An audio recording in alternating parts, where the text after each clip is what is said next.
अलैकुम रहमतुल्लाहि व बरकातुहू। उम्मीद है आप सब खैरियत से होंगे और दुआ गो हूँ अल्लाह ताला आप सबको अपने हिफ्ज़ मान में रखे। आमीन सुम आमीन। अपने घरों में शाद रहें, आबाद रहें। अल्लाह ताला आपको दुनिया और आखिरत की तमाम नेमतों से नवाजे, आपकी कमाई में, आपके रिस्क में बरकत दे। आमीन। तो करते हैं आज का व्लॉग शुरू। और आज के व्लॉग में जो है मैं अपना सर फाड़ूंगी फिर PTCL की गंदी इंटरनेट सर्विस के साथ। और जैसे कि आप को नज़र आ रहा है मेरे सामने जो है बहुत सारी डिवाइसेस पड़ी हुई हैं PTCL की। सिर्फ ये डिवाइसेस नहीं हैं, इससे पहले मैं PTCL की 3G यूज़ कर रही थी। और जब 4G इंट्रोड्यूस हुआ तो इन्होंने 3G के सिग्नल्स कम कर दिए, जिसकी वजह से इंटरनेट की स्पीड पर बहुत असर पड़ा कि जब तक सिग्नल्स नहीं होंगे, स्पीड नहीं आएगी। तो पुरानी डिवाइसेस देकर मैंने ये वाली और ये वाली 4G डिवाइस ली। बट इसका इशू ये हुआ कि एक डिवाइस ये मेरी सिस्टर यूज़ करती थी, ये मैं यूज़ करती थी। तो जब बाहर जाना होता था किसी को तो इशू हो जाता था।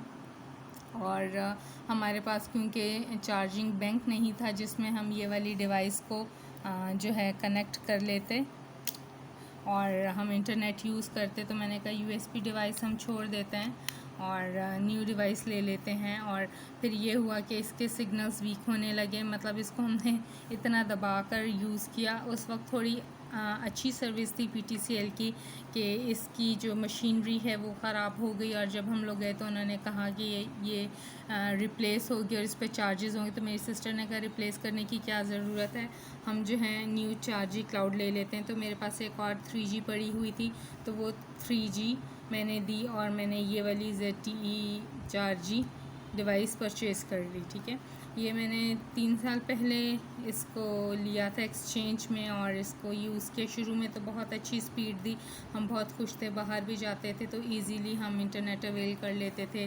उबर वगैरह मंगानी है तो या व्हाट्सएप वगैरह चेक करना है, कॉल करनी है, तो इजीली हो जाती थी। फिर मैंने कहा चलो मैं भी अपने लिए 4G डिवाइस ले लेती हूँ। और अपनी पुरानी 3G की एक और मेरे पास डिवाइस थी वो देकर तो मैंने भी जो है ये एक डिवाइस परचेज़ कर ली। 2 साल तो बहुत अच्छी चली हैं डिवाइसेस, लेकिन जब से कोविड चला है इन दोनों डिवाइसेस के साथ इश्यूज़ शुरू हो गए। स्पीड नहीं है, सिग्नल नहीं है। फिर अनफॉर्चुनेटली हम लोगों ने शिफ्टिंग की तो हमारे एरिया में PTCL के सिग्नल्स वीक थे। मैंने बहुत कंप्लेंट्स की कि इतने का मेरा इसमें पैकेज नहीं होता था। अनलिमिटेड मैंने इसका पैकेज लिया हुआ था 2000 रुपीज़ में, बट उससे ज़्यादा मेरे जो है पैसे लग जाते थे इनको कंप्लेन करने में, इनके ऑफिस विज़िट करने में, वन स्टॉप शॉप या इनकी जो PTCL की मेन ऑफिस है बरकत मार्केट। कभी मुझे जौहर टाउन जाना पड़ता था, कभी वापडा टाउन, तो उससे ज़्यादा पैसे लग जाते थे और ख्वारी अलग होती थी। और बार बार इनको बताओ और फिर हेल्पलाइन कॉल करो, उसके अलग पैसे। और फिर मैं तंग आके आखिर में जो मैं PTA में कंप्लेन करती थी, ईमेल करती थी वहाँ पे, तब वहाँ से जाकर जो है सर्विस ठीक होती थी। और वो भी सिर्फ 4 दिन के लिए, मींस पूरे 4 डेज़ के लिए मुझे इंटरनेट मिलता था। और फिर वही हाल। तो लास्ट मंथ मेरे पास एक पड़ी हुई थी 4G की सिम, तो मैंने जो है वो सिम ओपन करवाई और मैंने ये पुरानी सिम्स मैंने बिल्कुल बंद करवा दी। तो थोड़े दिन चली और बंद हो गई। और फिर फर्स्ट पर इसने इशू करना शुरू किया तो मैंने बहुत इसकी बहुत कंप्लेंट्स की। मुझे जो PTA के बाद हेड ऑफिस से कॉल आई PTA को, जो मैंने मेल की थी, तो उन्होंने हार के कहा कि जी आप एक इनका एक्सटर्नल एंटेना परचेज़ कर लें। तो अपने पिछले व्लॉग में मैंने आपके साथ शेयर किया कि मुझे किस तरह का एक्सपीरियंस हुआ था हॉल रोड जाके, कि मैं एक्सटर्नल एंटीना लेकर आई हूँ। अब इस बात को 1 वीक हो गया और उस एंटीने का मुझे कोई फ़ायदा नहीं। उसने एक सिग्नल बढ़ा दिया, मैंने उसको 2nd फ्लोर पे लगा दिया। ठीक है, मैंने अपने जो इंटरनेट है वो खिड़की के पास रख दिया है, अपना लैपटॉप और कंप्यूटर भी खिड़की के पास है कि सिग्नल्स का इशू ना हो, जहाँ पे हवा हो तो वहाँ पे सिग्नल आ जाए। कोई फ़र्क नहीं पड़ा, सिग्नल एक इंक्रीज़ हो गया है इसका, बट इसकी स्पीड नहीं। और कल क्या हुआ है कि कल 4 घंटे के लिए ईवो पर येलो साइन था, मतलब नो कनेक्टिविटी। मैंने कंप्लेन की और सुबह जो है मुझे PTCL कि हेड ऑफिस से कॉल आई, तो उन्होंने कहा कि आप लाहौर में हैं तो इस वजह से इंटरनेट का थोड़ा इशू है, क्योंकि हमारे पास कस्टमर्स ज़्यादा हैं। तो आपकी जो है, मैं कंप्लेंट बॉक्स चेक कर रहा हूँ, उसमें लास्ट सजेशन था, आपको कहा गया था कि इंटरनेट एंटीना ले लें आप आउटडोर। तो मैंने कहा जी वो भी मैंने परचेज़ कर लिया है। तो उसके बाद भी फ़र्क नहीं पड़ा, मर्ज़ी हो तो चल जाती है। कहता है जी जब रश कम होगा तो स्पीड ऑब्वियसली आएगी, अब जब लोड ज़्यादा तो स्पीड नहीं आएगी। मैंने कहा हाँ जी स्पीड आती। कहता है कब आती? मैंने कहा रात को 1 बजे के बाद, और मैं अपनी नींद नहीं हराम कर सकती रात को 1 बजे से सुबह 5 बजे तक, वो मेरे सोने का टाइम होता है। कहते हैं हाँ जी ये तो है। मैंने कहा फिर मैं मजबूर हूँ कि मैं जो हूँ PTCL से शिफ्ट कर जाऊँ, और मैं कहूँ से नो टू PTCL। तो बंदे की आवाज़ थोड़ी रोने वाली हो गई थी। ऑफिशियल बंदा था और कॉल रिकॉर्ड हो रही थी, बट वो खुल के कह नहीं सकता था। उसने सिंपल वर्ड्स में पूरी कहानी कह दी, it's up to customers choice. तो ऑब्वियसली हमारी चॉइस है, प्रेफर हमने किया था PTCL को, बट PTCL ने दे दिया धोखा।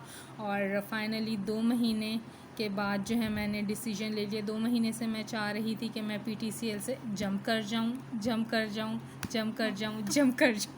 बट फिर जंप करके मैं वापस आ जाती थी PTCL पे, और मेरा नहीं हो रहा था कि मैं कोई और नेटवर्क पर जाऊँ। मैंने बहुत सर्चिंग की, तो फिर आज हार के मैंने जो है ना कहा कि मैं फाइनली जोंग ले लेती हूँ। तो मैंने सिस्टर से कहा चलते हैं जोंग की फ्रेंचाइज़। हम लोग पिछले 2 मंथ्स भी हमने विज़िट किया था, बट फिर ये कह के छोड़ दिया कि मंथ के लास्ट में हम विज़िट करें तो भी हम न्यू डिवाइस लेंगे और डाटा पैकेज कराएंगे, तो 10 डेज़ में हमने क्या यूज़ करना। बट आज तो हद हो गई, क्योंकि PTCL वालों ने भी जवाब दे दिया कि हम जी आप पे तो कर रहे हैं, हम फ़र्स्ट को आपको मैसेज कर देते हैं ना, 4 मैसेजेस आते हैं एक MDN के लिए, 4 मैसेजेस आते हैं आपका इतना बिल है, इस डेट को पे कर रहे हैं। हम एग्जैक्ट डेट पर बिल भी पे कर देते हैं, बट हमें स्पीड नहीं मिलती है। तो ये तो नाइंसाफ़ी हुई ना। खैर हम चले गए जोंग की फ्रेंचाइज़ पे, और हमने कहा हमने मार दी PTCL को ला। तो जोंग की फ्रेंचाइज़ पर गए हैं, और बहुत गंदी सर्विस थी, बहुत ज़्यादा गंदी सर्विस थी। वो इस तरह हुआ कि लास्ट मंथ भी जब हम गए जोंग की डिवाइस लेने, जोंग बोल्ट लेनी थी, तो उन्होंने कहा कि आप अपना कॉन्टैक्ट नंबर ड्रॉप कर जाएं, अभी अवेलेबल नहीं है, जब होगी हम आपको कॉल कर देंगे। तो मैंने कहा चलें कोई नहीं, मेरा विज़िट होता है यहाँ पे तो मैं आ जाऊँगी, मैं परचेज़ कर लूँगी। लास्ट मंथ भी नहीं हुआ, इससे लास्ट मंथ भी नहीं हुआ। इस मंथ जब मैं गई हूँ तो मुझे पहले थोड़ा सा डाउट हुआ, तो फिर भी मैंने कहा चलो विज़िट कर लेते हैं, और फ्रेंचाइज़ से लेंगे तो ज़्यादा बेस्ट होगा। सो फ्रेंचाइज़ गए, और जैसे कि मैंने पहले प्रिडिक्ट किया था कि मेरा विज़िट बेकार जाएगा, वही हुआ। उन्होंने कहा कि जी यहाँ से डिवाइस अवेलेबल नहीं है, आप जो है ना किसी भी शॉप से ले लें आगे मार्केट में, वहाँ अवेलेबल है। मुझे गुस्सा तो आया, बट मैं चुप कर गई, और वहाँ से हम लोग निकल आए और आगे आए। तो मुझे जो है घर के लिए दूध और दही वगैरह परचेज़ करना था, वो मैंने परचेज़ किया है। तो वापसी पे मैंने कहा कि चलो जोंग के चलते हैं, क्योंकि मम्मा की सिम जो है उसमें ये एक एरर आ गया है कि आप कॉल नहीं कर सकते हैं, तो आपकी कॉल बंद कर दी गई है। तो ये चेक करवाते हैं कि क्यों। और जब हम वहाँ गए तो काफ़ी रश था, हमें काफ़ी वेट करना पड़ा, और वहाँ पर जो है एक लेडी आ गई, तो उन्होंने कहा कि मिस मुझे आपके 2 मिनट चाहिए। तो वहाँ पे जो कस्टमर को डील कर रही थी लड़की, उसने कहा जी आप बैठें 2 मिनट, तो मैं आपसे बात करती हूँ। मेरी सिस्टर को भी कहा प्लीज़ आप 2 मिनट बैठें। तो वो लेडी तड़क के कहती है हाँ भाई 2 मिनट तो मैं बैठ जाऊँगी, फिर मैंने आपके 10 मिनट लेने हैं, और यहाँ का जो कोई ऑफिसर है ना उससे मेरी बात कराना, क्योंकि मैंने उसकी करनी है तबीयत साफ़, और उसको मैंने सुनानी मीन्स कि आज होनी है उसकी बेइज्जती। तो उस लड़की ने कहा मिस आपका प्रॉब्लम क्या है, क्या इशू आ रहा है, सिम का इशू है, क्या इशू है? कहती इशू कोई भी नहीं आ रहा, जो इशू आ रहा है ना ये डायरेक्ट उसी बंदे की बेइज्जती होगी, ऐसा ना हो कि खाम में मैं आपको सुना कर चली जाऊँ। जो डील कर रहे हैं ना ऊपर, उसके कमरे में मुझे भेजो। आज तो मैं जो हूँ ना सारा काम करके जाऊँगी। तो मैं बड़ी शॉक्ड हो गई, और एक लम्हे को मुझे हुआ कि मैं ना उस लेडी की वीडियो बना लेती। फिर मैंने कहा तो इतनी तेज़ तर आ रहा है, और अगर इसने नोटिस किया कि मैं मोबाइल में सीन कैप्चर कर रही हूँ तो और ही मेरे बाल पुटले तो मैं बिल्कुल भी मूड में नहीं थी लड़ाई के और बहस के, तो मैं चुप हो गई। फिर इस जो वहाँ पे जोंग फ्रेंचाइज़ पे लेडी बैठी हुई थी ऑफिसर, उन्होंने इनको आगे कहा कि आप इधर रूम में चले जाएं, यहाँ सर बैठे हैं। तो वहाँ पे 2 पीएन्स वगैरह खड़े थे, तो उनको कहती चलो चलो शाबाश तुम लोग ना बाहर आ जाओ, क्योंकि मैंने इसकी करनी अकेले में तबीयत साफ़। मैं नहीं चाहती हूँ तुम लोगों के सामने मैं इसकी करूँ बेइज्जती और इसकी करूँ मैं इज़्ज़त ख़राब। तो हम और क्यूरियस हो गए कि भाई इसके साथ मसला क्या आया है जो ये इस तरह आके शोर डाल रही है। और फिर वहाँ पर हमें ये पता चला कि ये लेडी जो है 3 दिन से मुसलसल अपने जोंग के नंबर में 100 रुपीज़ का बैलेंस लोड कर रही हैं और 3 दिन से वो बैलेंस शो नहीं हो रहा। तो मेरा नहीं ख्याल है कि वहाँ फ्रेंचाइज में बैठे हुए ऑफिसर की इसमें कोई मिस्टेक है, क्योंकि जो बैलेंस वगैरह लोड करते हैं और ये तो बैक एंड पर जाकर होता है, हेल्पलाइन के थ्रू आप ये अपना इशू सॉल्व करवाएं। इनमें फ्रेंचाइज पे बैठे हुए बंदों का काम नहीं होता। आप लोग क्या कहते हैं, क्या ये बात सही है? क्या उन्होंने आके वहाँ पे सही फस क्रिएट किया या नहीं? एनी हाउ मेरे साथ तो थोड़ा सा बुरा एक्सपीरियंस हुआ। मेरी सिम उन्होंने कहा कि पीटीए वालों ने कॉलिंग बंद की हुई है और ये तभी खुल सकती है जब ओनर आके जो थंब प्रिंट लगाएगा। तो मेरी मदर का इशू है, वो जा नहीं सकती। तो मेरी सिस्टर ने कहा कि इसको मेरे नाम पे शिफ्ट कर दें, तो कहती हैं कि ये यहाँ से नहीं हो सकती है आपके नाम पे शिफ्ट जब तक कि एक्टिव नहीं होगी। इसको पहले थंब प्रिंट लगवाना है और फिर इसको एक्टिव करवाना है, तो उसके लिए आप चली जाएं लिबर्टी मार्केट। तो ये तो काफ़ी लंबा चौड़ा काम हो गया। इसके बरक्स यूफ़ोन वालों की सर्विस बहुत बेस्ट है, क्योंकि मेरी मदर की एक और यूफ़ोन की सिम थी जो इसी तरह नॉन कॉलिंग पे बंद हुई थी। और वहाँ पे जाकर जब हमने उनसे रिक्वेस्ट की कि मैम ये इस तरह इशू हो गया, नॉन कॉलिंग पे बंद हो गई और इसको हमने अपने नाम पे शिफ्ट कराना है और मेरी मदर आ नहीं सकती, तो उन्होंने इतना कोऑपरेट किया। उन्होंने कहा कोई इशू नहीं है, आपकी मदर का ओरिजिनल आईडी कार्ड हमने दिखा दिया। ओरिजिनल आईडी कार्ड उन्होंने हमारा थंब प्रिंट लेकर उसको एक्टिव किया और हमारे नाम पे शिफ्ट कर दिया। तो देखें अब ये कितनी सर्विस का डिफरेंस है, यूफ़ोन की सर्विस और जोंग की सर्विस। खैर वहाँ से हमने पैकेज प्राइस पूछा जोंग का कि क्या है। उन्होंने कहा 2000 में 60 GB है 24 आवर्स के लिए और 2500 में जो है 150 GB है जो डिवाइडेड है। 75 GB जो है मॉर्निंग के लिए है और 75 GB इवनिंग के लिए है। तो मतलब मैं ये डिवाइड वाला डाटा यूज़ नहीं कर सकती, मुझे 24/7 डाटा चाहिए। तो फिर हम वहाँ से निकल आए थे और काफ़ी बुरा एक्सपीरियंस हुआ। और उसके बाद जो है हम आगे मार्केट में आ गए और वहाँ से हमने कहा कि हम जोंग की डिवाइस ले लेते हैं। हम विज़िट करते थे खान मोबाइल पर, बट खान मोबाइल वालों के पास जो है जोंग की डिवाइस नहीं थी। तो उन्हीं की शॉप के पास एक और शॉप थी जहाँ पे मैंने जोंग की डिवाइसेस देखी थी। तो मैंने सिस्टर से कहा यहाँ पे चलते हैं और यहाँ से जाके जो है हम जोंग की डिवाइस परचेज़ करते हैं। तो वो जो शॉप ओनर थे वो थोड़े से सोए हुए थे, यूँ कह लें ऊँग में थे, बट फिर भी उन्होंने हमें जो है डिवाइस एक्टिव कर दी। और इसका जो है हमने पैकेज करवाया है 2000 रुपीज़ का और ये डिवाइस हमें आई है 3500 की। तो उन्होंने कहा कि जी ये किसके नाम पर? तो पहले मेरी सिस्टर ने कहा मैं अपने नाम पे करवा लेती हूँ। तो मैंने कहा नहीं मेरे नाम पे करवा लो, इट्स ओके, तुम ना करवाओ अपने नाम पे, मेरे पास आईडी कार्ड है। तो मैंने अपना आईडी कार्ड दे दिया। तो उन्होंने मुझे कहा कि आप जो हो अपना राइट थंब लगाओ ताकि हम इसको एक्टिव करें। तो मैंने कहा सर मेरा तो राइट थंब के इम्प्रेशन नहीं आते। कहता है अच्छा लो लगा लो आ जाएंगे। खैर मैंने लगाया, काफ़ी प्रेस किया, फिर इसको साफ़ किया, प्रेस किया, नहीं हुए। फिर कहते हैं अच्छा चलें लेफ़्ट का ही थंब लगा रहे हैं। मतलब इतने थके हुए से। जो मैंने कहा मेरे साथ इश्यू होता है, क्योंकि मैं जब नादरा में भी अपना कार्ड रीन्यू करवाने गई थी तो मेरे जो है राइट थंब का इम्प्रेशन बिल्कुल नहीं आ रहा था। तो इसका रीज़न मुझे ख़ुद समझ नहीं आया कि क्या है, ये क्यों नहीं डिडक्ट हो रहा। मे बी ये रीज़न है कि मैं कुकिंग बहुत ज़्यादा करती हूँ और मैं चॉपिंग बोर्ड जो है कम यूज़ करती हूँ और मेरी ये प्रेफरेंस होती है कि जो भी कटिंग है वो मैं नाइफ़ से हाथ पे रख के तेज़ी से कर लूँ, क्योंकि तेज़ी से मुझसे काम हो जाता है, चॉपिंग बोर्ड पे थोड़ा स्लो होता है। शायद इस वजह से मेरे जो है ना थंब प्रिंट चले गए। सो जब मैंने लेफ़्ट थंब का रखा तो इसका ऑटोमेटिकली आ गया। तो उसने कहा हाँ जी ये हो गया है। तो मुझे उस वक्त इस तरह लग रहा था जैसे मशीन जो है ना मुँह फाड़ के कह रही है ओ बाजी ਤੁਸੀਂ ਕੀ ਪਾਕਿਸਤਾਨ ਦੇ ਸ਼ਹਿਰੀ नहीं हो ਤੁਹਾਡੇ ਤਾਂ ਅੰਗੂਠੇ ਦਾ ਸਾਨੂੰ पता ही नहीं चल रहा है रखिया भी है कि नहीं रखिया ਉਹਦਾ कोई प्रिंट नहीं आ रहा।